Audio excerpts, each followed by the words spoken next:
Karibu kwenye 360 special kabisa kwa ajili ya msimu huu wa Christmas, na leo ikiwa ni Boxing Day. Mungu ametupa kibali na neema ya kupo na mtumishi wa Mungu Apostle Mtume Mwamposa, ambaye tulisema pale awali na ndugu yangu Samuel Sasali wakati tukiwa tuna Whitney pamoja na Evansi. Amekwisha kufika hapa, naamini utakuwa una mengi sana ambayo utamani kusikia kutoka kwake. Karibu sana Apostle. Asante sana. Pole kwa safari kwanza. Asante, tunashukuru sana.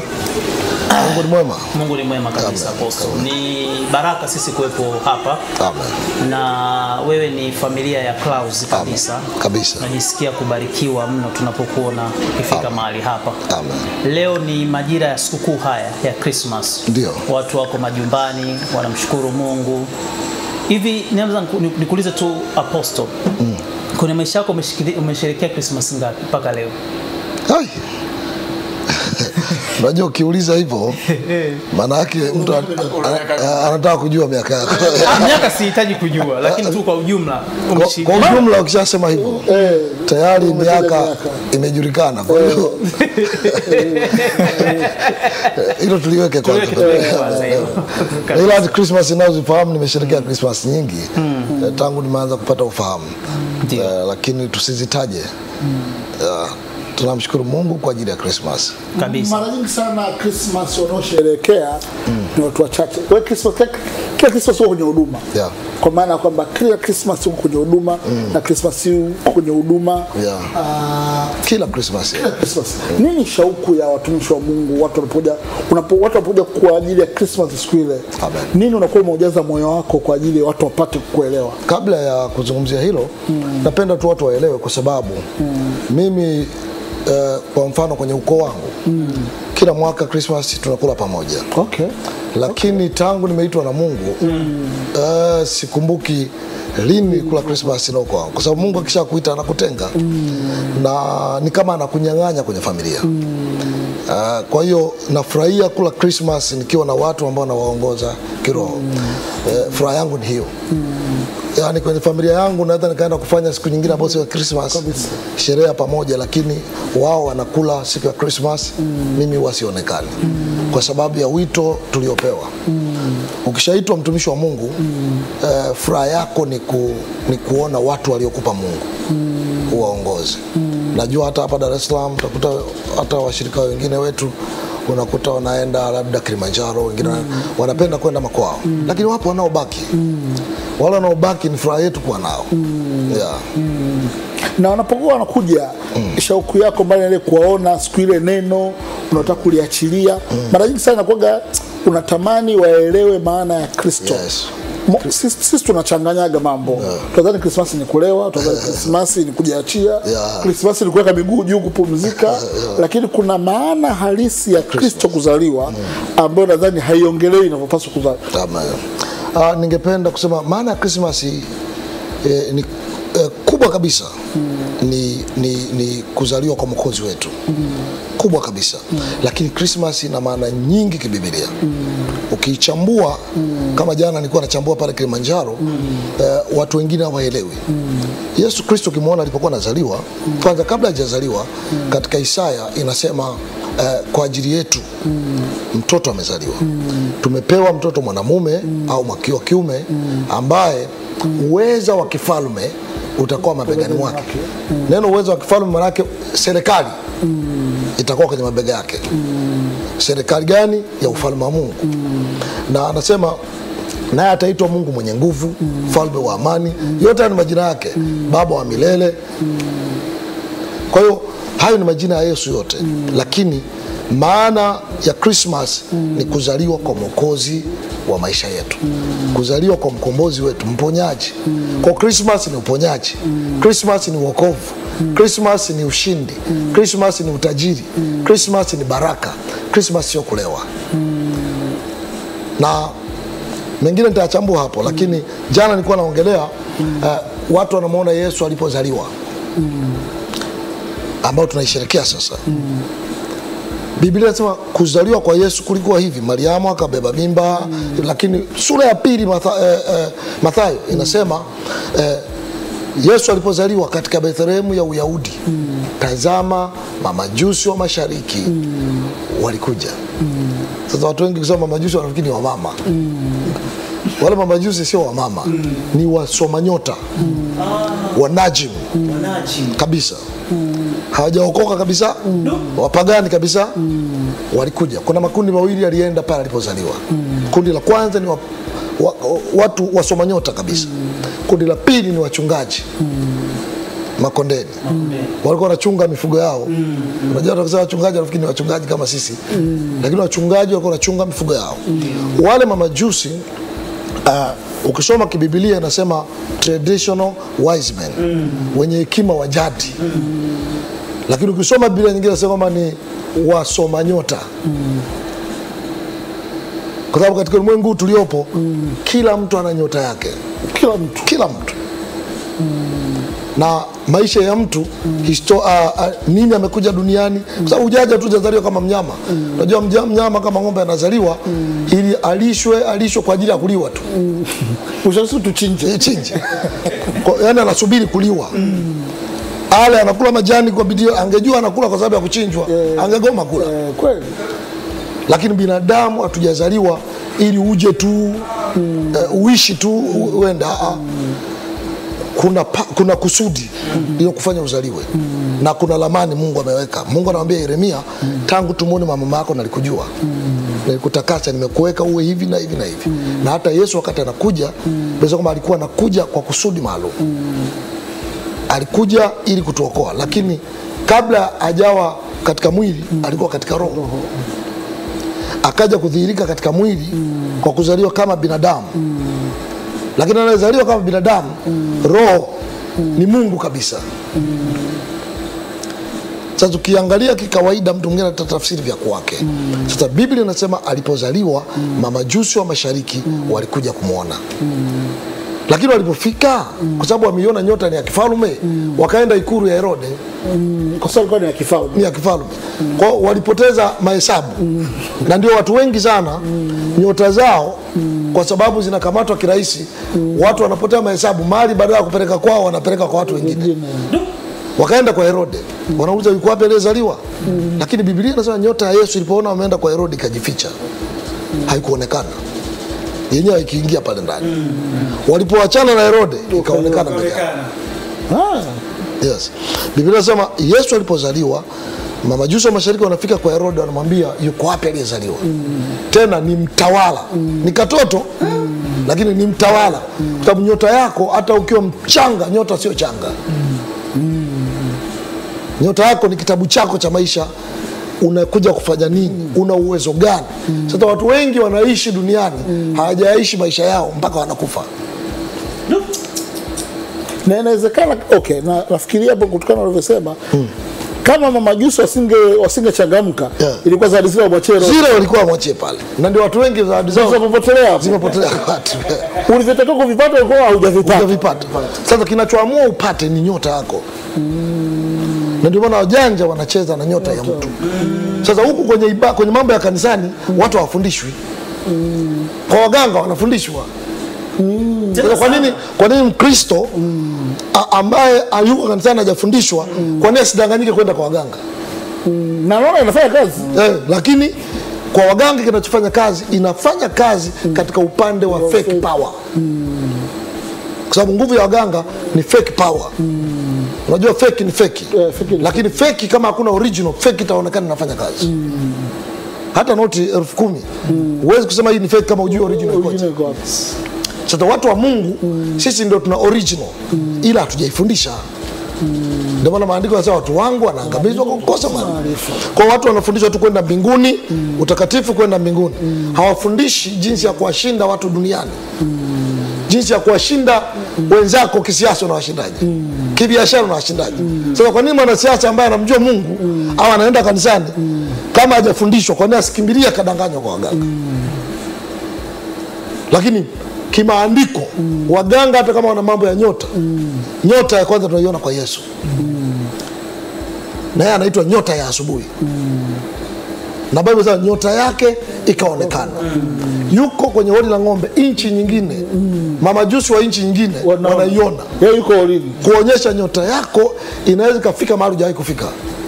Na ikakufanya watu wakutafuta. Haleluya. Inaweza kaingia kwenye ufalme ambao hujawahi kuingia. Na ikakufanya wakutafute. Sababu nyota yako ikionekana, nyota yako isipoonekana unakuwa upo lakini haupo. Upo lakini haupo. Unaishi maisha yasiyo yako. Ndio maana ule mkesha huo ambao unafanyaga unaitwa chako lazima kiwe chako. Hiyo lazima. Kuna watu ambao chao sio chao.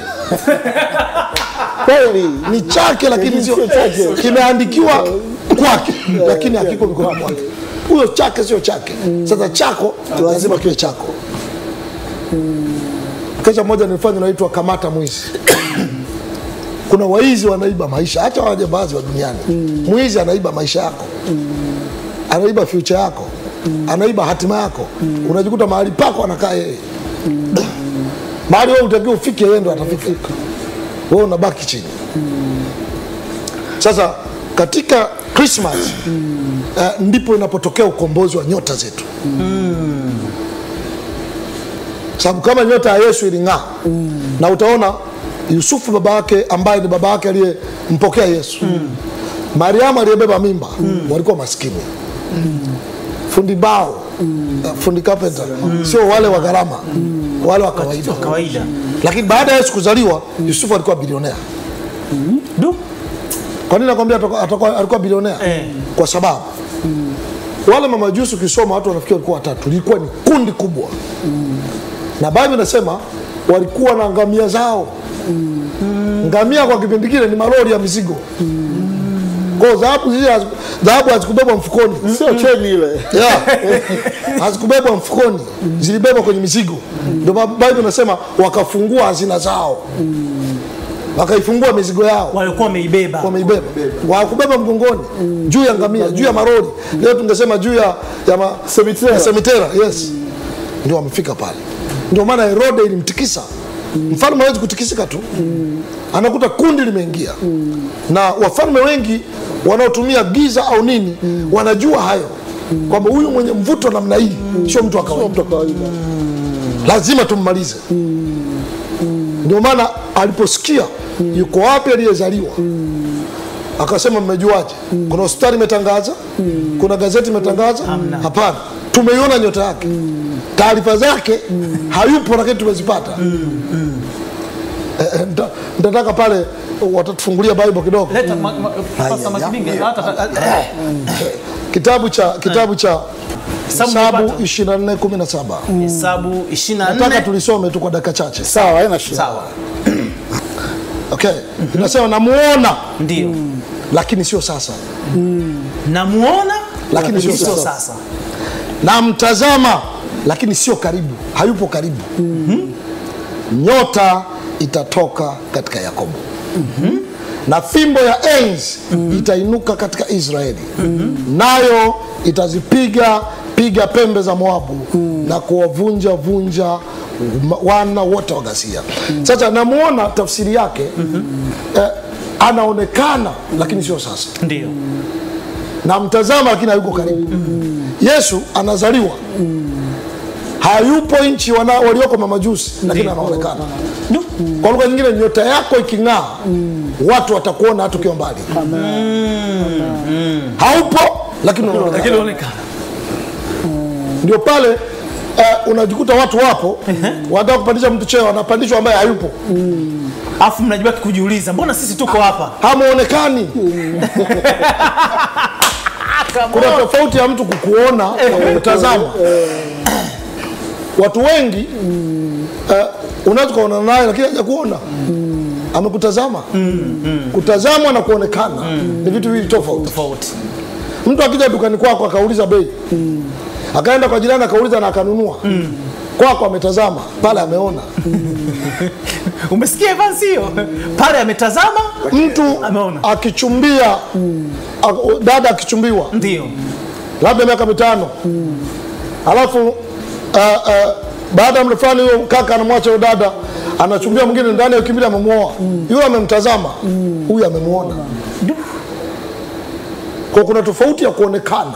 Mama Jusi anasema tumeiona nyota yake mashariki. Nasi tumekuja kumsujudia. Lakini Herode yuko hapo, lakini haioni. Yuko hapo haioni. Na sasa hiyo walipoingia kwa Herode, nyota imejificha.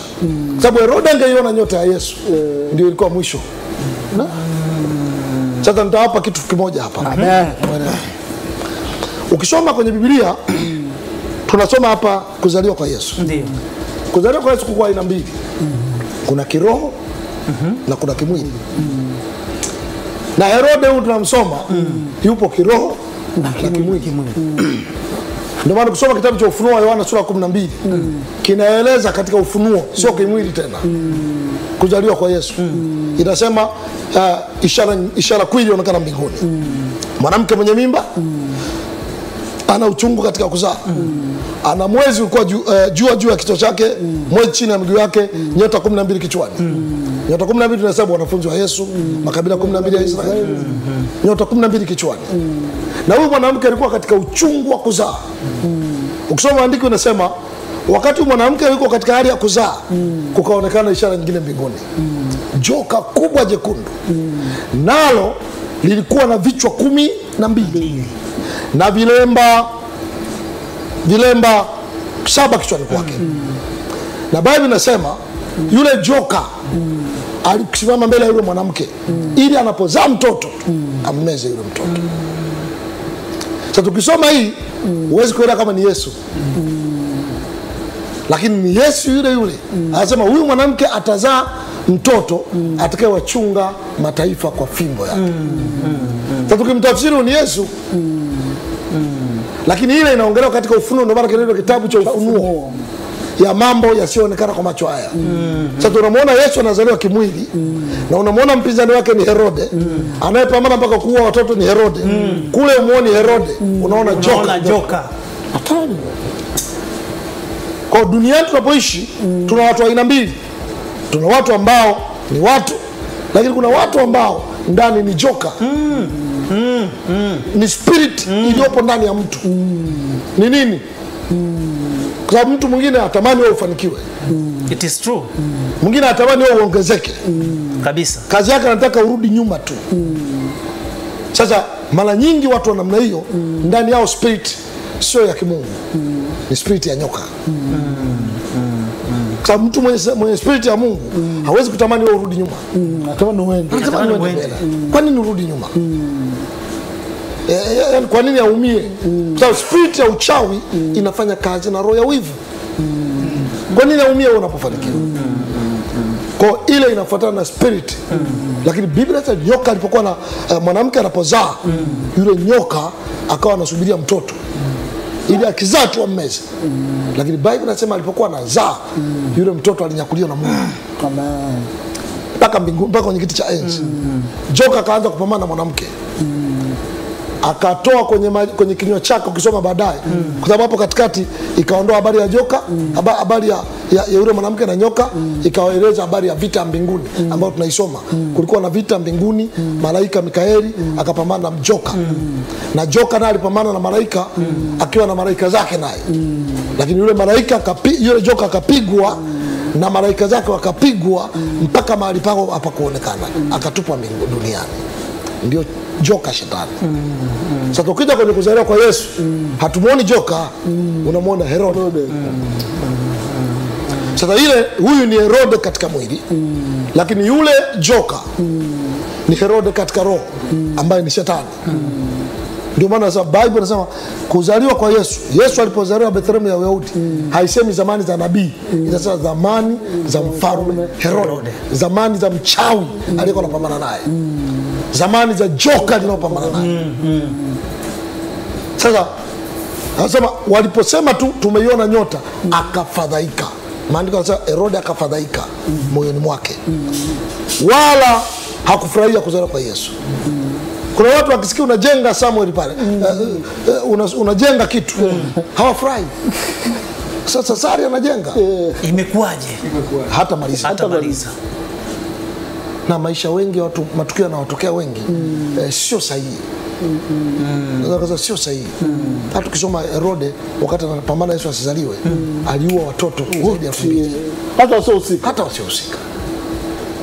Lakini ukisoma Herode alipofadhaika akawaita wakuu wa makuhani, viongozi wa dini, kwa sababu anajua kama ni jambo la kibibilia, wanalijua. Lazima nijue yuko wapi. Namba 2, akawaita waandishi wa watu, wale waandishi wanaofuatilia maisha ya watu, kwamba hao lazima wanajua. Na humo ndio wamo waandishi wa habari watu kibao. Tuseme kwa enzi hizo naweza kusema na tisi nao hapo. Ubuyu, paparazzi, watu wako. Akawaita mfalme, kwa sababu mfalme ana nguvu, anaita. Kama nchi yetu hii utaitwa Samuel Sasani, utaitwa Jimmy, utaitwa waandishi mbalimbali, tuelezeni habari. Ilikuwa ni kikao kizito, wanajadili katoto kalipozaliwa. Ndio ujue watu wa dunia wanajua nguvu ya nyota. Sisi tunacheza nayo. Watu wa Mungu wanacheza na habari ya nyota. Wao wanajua uzito wa habari hiyo. Sababu nyota ya mtu ndio kitabu kilichomleta duniani. Kwamba huyu atakuwa nani? Huyu atafika wapi? Sasa wengi wako maeneo ambayo hata kitabu chao hakiko hiyo. Sasa alipoita kauliza, waandishi wakawa na hakika tujui. Wachunga wakuana wakasema hii habari ni kweli. Kwa maana imeandikwa, Bethlehem katika wajumbe wa Yuda wewe sio mdogo tena. Kwa maana kwako atatoka mtawala atakayewachunga watu wangu Israeli. Wakati amejua ni uhakika, akaenda kikao kingine ndani huko Sirini, akawaita wale mamajusi ili wamwambie waliona saa ngapi. Sababu nyota yako unapozaliwa nawe inaachiliwa. Ili ajue muda. Ndio maana huwa ninakuaga na ibada inaitwa ukombozi wa siku ya kuzaliwa. Ile tunakula keki. Ukombozi wa siku ya kuzaliwa watu wengi hawajui. Lakini Herode alikuwa anatafuta saa. Ndio maana hata watu wa nyota za duniani wanataka wajue tarehe uliozaliwa. Ulizaliwa lini? Jina lako. Wana connection. Na lazima waulize vitu. Lazima waulize. Sababu vina maana katika habari ya nyota yako. Akasema ni lini? Wakamwambia siku na tarehe. Ndio akajua majira haya lazima watoto wauawe kwa umri huu. Kwa wanafuata tarehe yako. Akawaambia njia ni hii. Nendeni mkamuone mtoto. Mkishapata habari mje mniletee taarifa ili na mimi nikamuone, nikamsujudia. Lakini sio kumsujudia, kumuua. Kuna watu wanakuja na kwako na sura nzuri, lakini kusudi lao sio kukufurahisha. Ni kukumaliza. Sasa Herode akamwambia nendeni. Mamajusi wanafurahi juu hata mfalme utaenda kumpa taarifa. Walipofika pale, watu walipoachana tu na Herode, ile nyota ikaonekana. Saira anaachana tu na Herode, nyota ikang'aa. Wakaanza kuifuata mpaka mtoto alipokasimama juu yake. Walipomuona baba wakafurahi furaha kubwa mno. Sio kama anaenda kuchukua hela, anaenda kupeleka. Yaani watu wanatakiwa kufanyia kitu kizuri, wanafurahia. Sio wanaumia wamekufanyia. Wakatoa dhahabu, uvumba, manemane. Christmas kama hii ndio maana wanakuwa na ibada ya harufu njema. Mtu kunukia, uvumba, harufu njema. Kunukia, sikio nakuwa na anointi watu wote kwenye vipaji vya uso wao na upako wa harufu njema. Kwa nini harufu njema? Maisha ya watu unaweza unatembea kimwili unuki, lakini kiroho watu wameweka harufu ya kunuka. Watu wasikii kukaa karibu na wewe. Watu wasikii kuongea na wewe. Lakini harufu njema watu wanavutiwa na wewe. Katika maisha kuna harufu. Ndio maana mtu akienda polini akajisaidia, hakuna hata mdudu utakuta inzi from nowhere. Huyu hapa. Huyu haujamuita, lakini kwa sababu harufu inavuta. Na harufu njema pia inavuta mema. Sasa kuna watu maisha yao yanavuta mabaya tu. Wakati wote. Wakati wote. Lakini kuna watu kila wakati unashangaa una struggle kufanikiwa. Wenzako kirahisi tu anafanikiwa. Unasema nini mbaya kwangu? Kuna mambo katika roho ambayo watu hawajui. Na Christmas inafunua yote hayo. Unajua alipozungumza hivi Apostle, nilikuwa ninaangalia chako lazima kiwe chako. Ilikuwa kama kwenye saa 7 hivi nikiwa pale uwanjani. Kuna mama mmoja alinishangaza sana. alikuwa na hadisia jinsi ambavyo magari alianza kununua magari mpaka Apostle akanunua magari. Kuna mama mmoja ulimuita pale akana testimony, ukamuita na mume wake ni magari. Yani Sam ndio inaweza kunukia. Yani alikuwa hana kitu. Labda Apostle tuadise vizuri. Alikuwa yuko chini kiuchumi. Kila kitu anafanya hakendi. Baada ya kufuatia kongamano na hiyo operation ya usiku, operation kuomba familia, wakafuatia kongamano la ukombozi wa ardhi, wakaenda mpaka kwenye mbao ambao aliacha kijiji huko na Msoma, wako Msoma. Wakaenda pale nifikiri Msoma mjini. Kuachilia ule udongo. Wakakuta ile nyumba yao walikuwa waendagi ovyo. Imefungwa vibuyu na vitu vya kufa mtu. Kuna mama unaweza kawekea hata mwenye huoni. Wakatoa kila kitu wakaachilia upako. Kuanzia hapo milango yao ikafunguka. Kaka vitu vilifunguka. Wamenunua magari, ni Costa karibu. Costa 3. Kanunua na gari ya mzigo nafikiri. Gari Costa 2. Costa 2. Yes. Kanunua na gari nyingine ya kutembelea.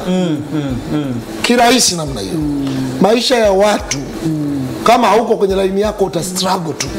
Kwa sababu nyota yako mtu mwingine anatajirika kupitia hiyo.